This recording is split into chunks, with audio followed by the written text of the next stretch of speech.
It's not a matter of if you're going to be exposed to a vulnerability, but it's a matter of when. As your company adopts technology, it's common for multiple assets to be exposed to the same exact vulnerability. The big question that comes next: which do you remediate first? I'm going to give you a foundational understanding of attack surface prioritization and also share how our partner NetSPI addresses attack surface prioritization. Prioritization from a high level is often broken out into 4 categories: exploitability, detectability, attacker priority, and time to remediate. Let's break these out one by one, starting with exploitability. This is looking at how difficult or easy it is for an attacker to gain access to a system considering a vulnerability. High exploitability means that a vulnerability can be easily leveraged by attackers and often requires fewer resources or skills. One great resource to determine exploitability is looking at a CVE. This often comes with a lot of details on the exploitability factor. The next category is detectability. This is determining how easy is it to find this vulnerability. Do you need to go through multiple steps in order to reach the vulnerability? Or is this something that you can throw one simple request at and find that this device is vulnerable? The higher the detectability might increase the risk if attackers discover it first.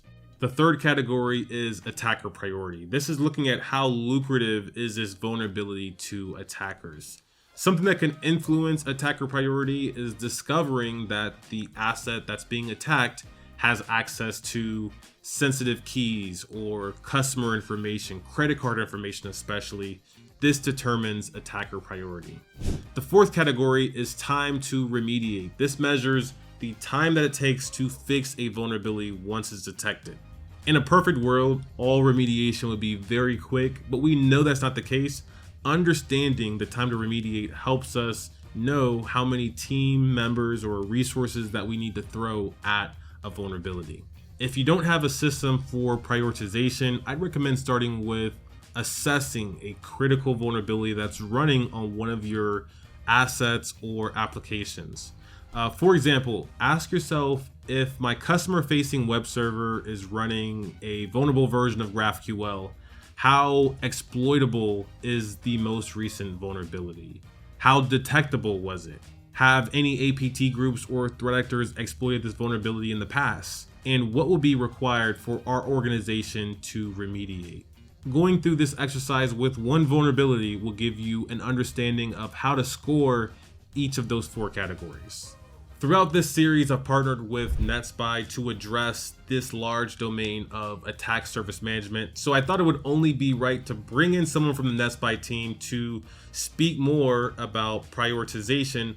With me, I have Jake Reynolds. Jake, welcome. Please take a second to introduce yourself to our audience. Hey, Ron. Thanks for having me. My name is Jake Reynolds. I'm the head of emerging technology at NetSPI, and I lead product and engineering for our attack surface management platform. Perfect. Appreciate you jumping on the ones and twos and spending some time with us. Let's start with something simple. How should you think about prioritizing vulnerabilities when building out your ASM practice? Yeah. Every time I talk about vulnerabilities, the word risk comes up, and I've never once had 2 conversations the same about risk. So it's because of the human factor that's involved. You can get 15 SQL injections across your attack surface without an understanding of the risk they pose to your organization. It's almost impossible to know which one to tackle first. So my favorite story is a WordPress backup file. You get a vulnerability scan alert that says, hey, we found a backup file. That's an information or low severity vulnerability because it doesn't know what's in the backup. Our team looks at the exposures, they look at the technology scanning that we ran, and they see it's actually running WordPress, it's running version x.y.z, and this is a backup file, the entire WordPress installation, including the database. So that our team downloads it, unzips it, goes through the SQL database initialization files, which include the hash password of the administrators. We pop those into our GPU cracking rigs. We're able to crack a password, log in as an administrator into WordPress, and take over the entire site. Such a fun example of information of low severity. You apply kind of a unique human touch to the intelligence, and you get it critical. And you take over a website, which is always exciting for the team. When your organization is focused on attack surface management, there's 3 words you're bound to come across: assets, exposures, and risks. Break down each of these three as simple as you can. Let's start with exposures. Yeah, so exposure management and exposures in general are extremely important to us. An asset is an IP or domain, really. Everything else is an exposure if you're talking about networking issues or security vulnerabilities. So ports, SSL certificates, technologies and products running on those ports, DNS records, those are all the things that increase your exposure to risk. The domain itself or an IP address alone isn't that risky. It's the world of things that it can expose and that run on it that are really where your vulnerability or your organization is going to run into issues. There are things like MDR, Managed Detection and Response, which has positively changed the way that we respond to endpoints. NetSPI is bringing the managed component to attack surface management. For anyone that's interested in full service attack surface management, what should they expect? So NetSPI helps manage and reduce exposures, one, by finding them, which is 95% of the battle.